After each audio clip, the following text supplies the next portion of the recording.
7h30 da manhã. 12 de junho de 1962. O silêncio úmido da Baía de São Francisco é quebrado pelo apito agudo que inicia a rotina na prisão mais notória do mundo. Alcatraz. A Rocha.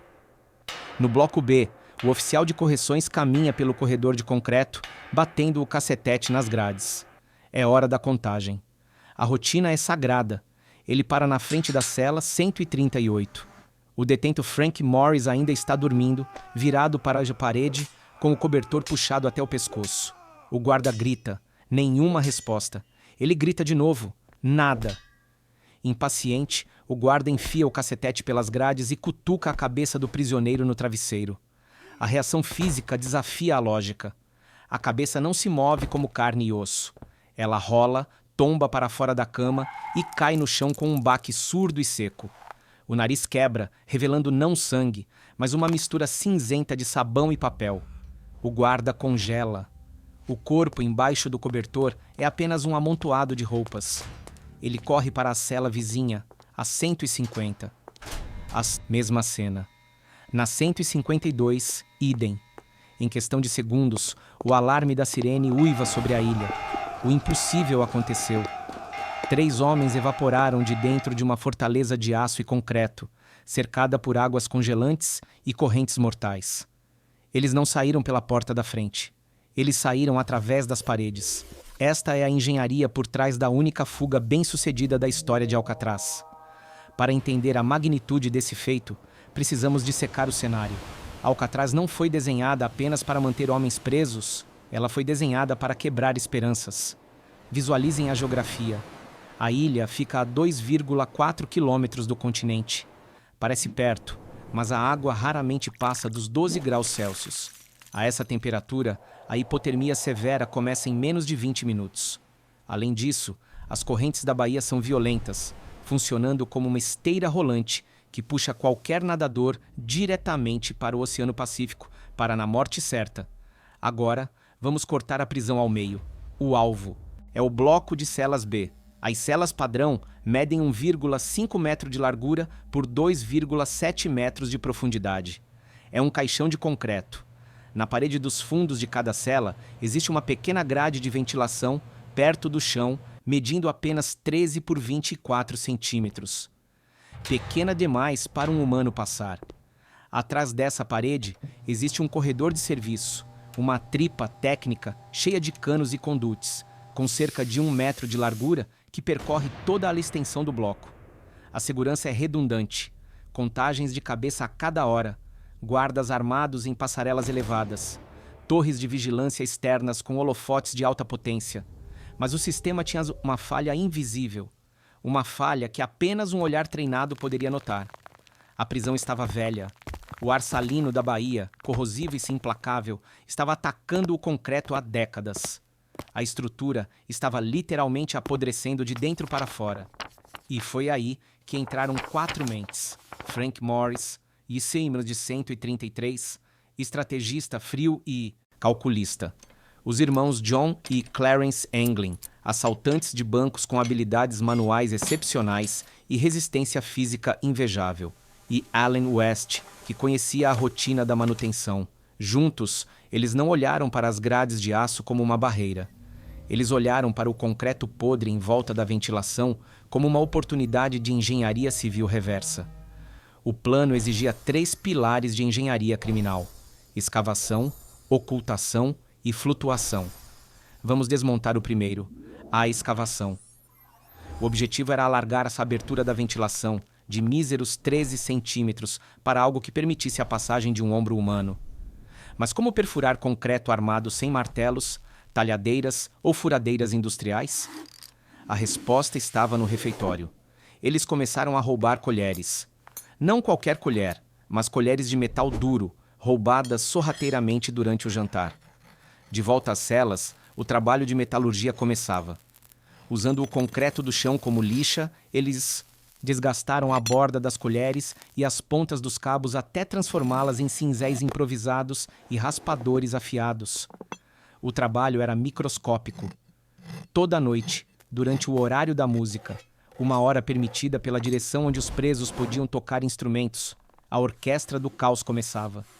Enquanto Morris tocava sua concertina, um tipo de acordeão, o mais alto possível, os Anglin atacavam a parede.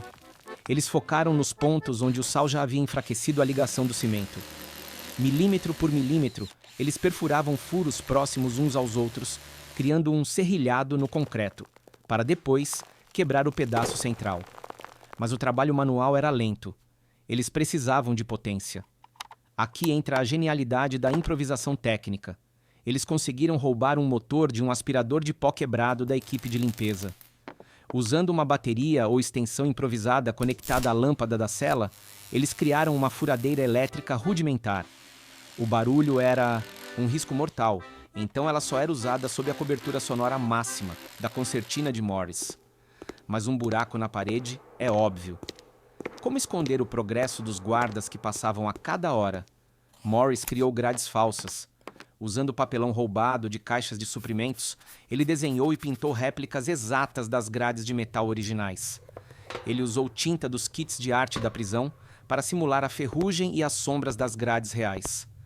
A ilusão de ótica era perfeita à distância e na penumbra do corredor. Enquanto o buraco crescia atrás da grade falsa, a parede cedia. O entulho, pedaços de cimento e pó, era contrabandeado para fora das celas nos bolsos das calças durante o dia e espalhado no pátio de recreação, no estilo clássico, ou dissolvido nos vasos sanitários. Após meses de trabalho cirúrgico, o buraco estava pronto. Eles podiam remover a grade falsa, espremer o corpo e entrar no corredor técnico atrás das celas. Esse corredor era o laboratório secreto deles. Um espaço escuro, cheio de canos de vapor e esgoto, onde eles podiam trabalhar à noite sem serem vistos, desde que deixassem alguém na cama. Isso nos leva ao segundo pilar: a ocultação através das cabeças falsas. Se um guarda olhasse para uma cama vazia durante a noite, o plano acabava. Eles precisavam de chamarizes hiperrealistas. A receita desenvolvida pelos Anglin é um exemplo macabro de artesanato. A base da mistura era papel higiênico e sabão roubado dos chuveiros comuns. Eles trituravam o sabão e misturavam com o papel molhado até criar uma pasta de papel machê maleável. Para dar consistência e cor semelhante à pele, eles adicionavam pasta de dente e poeira de concreto raspada das paredes. Eles esculpiram rostos grosseiros, com narizes proeminentes e queixos definidos. Mas faltava o detalhe final: cabelo. Eles coletaram restos de cabelo do chão da barbearia da prisão. Com cuidado obsessivo, colaram tufo por tufo nas cabeças de sabão, recriando as linhas do cabelo e as entradas de cada um deles. No escuro, vistos de perfil, aqueles bonecos eram indistinguíveis dos prisioneiros reais. Agora, o desafio final: o oceano. O terceiro pilar: a flutuação. Sair da cela era inútil se eles morressem congelados ou afogados na baía. Eles precisavam de um barco. Mas você não constrói um barco em uma prisão. Você costura um. O material escolhido foram capas de chuva. As capas de chuva da prisão eram feitas de tecido emborrachado resistente, da época da Segunda Guerra. Morris e os Anglin, através de contatos na lavanderia e manutenção, conseguiram roubar ou trocar mais de 50 capas de chuva. No corredor técnico secreto, escondidos atrás das celas, eles transformaram o local em uma fábrica de vulcanização. O design era uma balsa inflável de 1,80 metros por 4,20 metros. Eles cortaram as capas, abrindo-as em folhas de borracha. Para unir as partes, eles não usaram linha e agulha, pois os furos deixariam o ar escapar. Eles usaram o calor dos canos de vapor do corredor técnico para prensar as emendas e selaram tudo com cola de contato roubada da sapataria da prisão. A engenharia da junção tinha que ser perfeita. Um vazamento no meio da baía seria fatal. Eles também fabricaram coletes salva-vidas individuais com o mesmo método, costurando as bordas e deixando uma válvula para inflar. E como inflar uma balsa desse tamanho sem uma bomba de ar? Morris adaptou uma concertina pequena, um acordeão sanfonado. Ele modificou o fole para funcionar como uma bomba manual, criando uma válvula unidirecional. Eles testaram a integridade das costuras, pressionando o ar. Segurou. Tudo estava pronto. As ferramentas, os bonecos, o barco, a data foi definida. A noite de 11 de junho começou tensa. Logo após a contagem das 21h30, as luzes diminuíram. O sinal foi dado. Nas celas de Morris e dos irmãos Anglin, a coreografia foi executada em silêncio absoluto. Primeiro, eles montaram as cabeças falsas nos travesseiros, ajeitando os cobertores para simular o volume de um corpo encolhido. Em seguida, removeram as grades de ventilação falsas de papelão. Frank Morris passou primeiro. John e Clarence Anglin seguiram. Eles deslizaram para dentro do corredor técnico, levando consigo a balsa dobrada, os coletes e remos de madeira improvisados. Mas houve uma falha crítica. Allen West, na cela vizinha, estava com problemas. O buraco dele não estava grande o suficiente. Ele havia usado cimento novo para reforçar a grade falsa dias antes, e o cimento secou mais duro do que o esperado.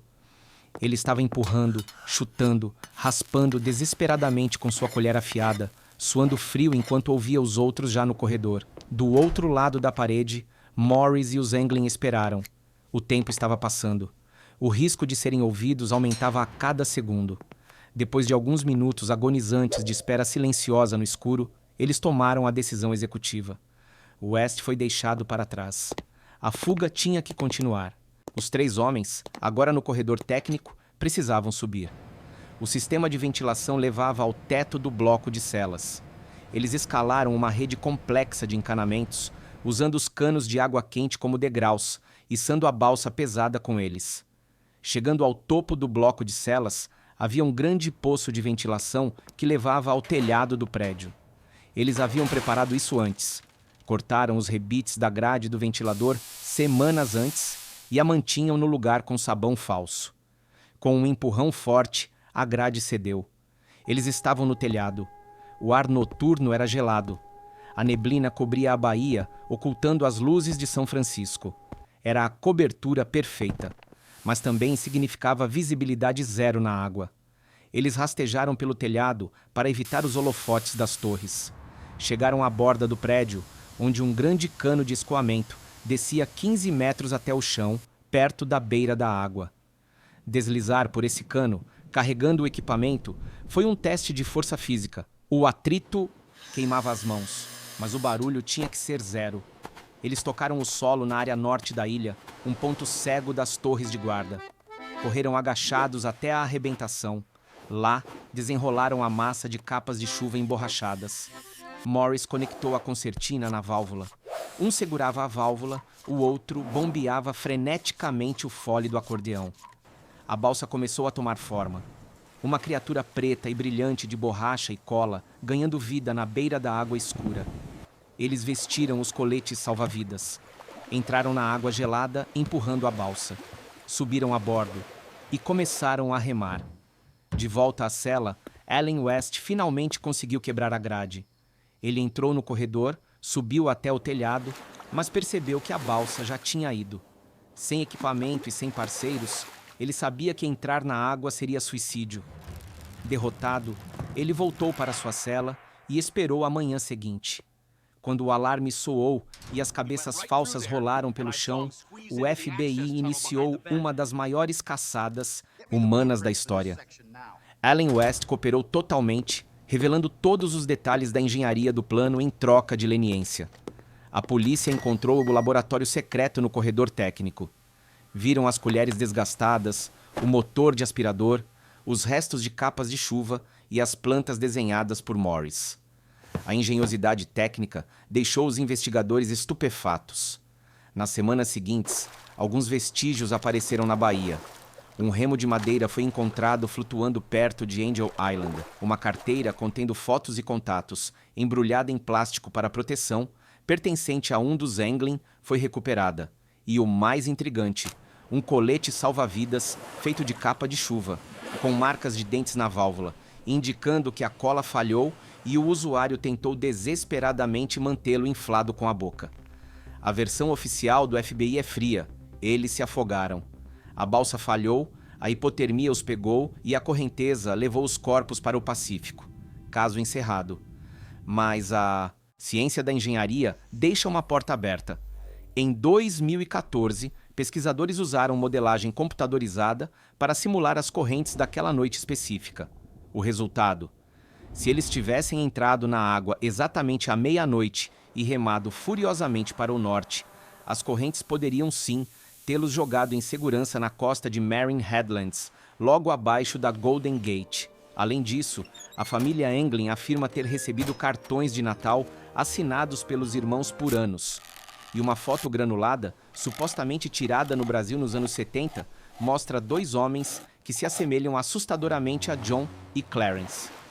Se eles sobreviveram ou se tornaram fantasmas no fundo da baía, uma coisa é certa: a engenharia da fuga foi um triunfo. Eles transformaram lixo em ferramentas, colheres em chaves mestras e capas de chuva em liberdade. Frank Morris e os irmãos Anglin provaram que, com tempo suficiente e pressão suficiente, até mesmo o concreto mais duro cede diante da engenhosidade humana. Alcatraz fechou suas portas como prisão um ano depois. Talvez porque a rocha finalmente admitiu que não era impenetrável.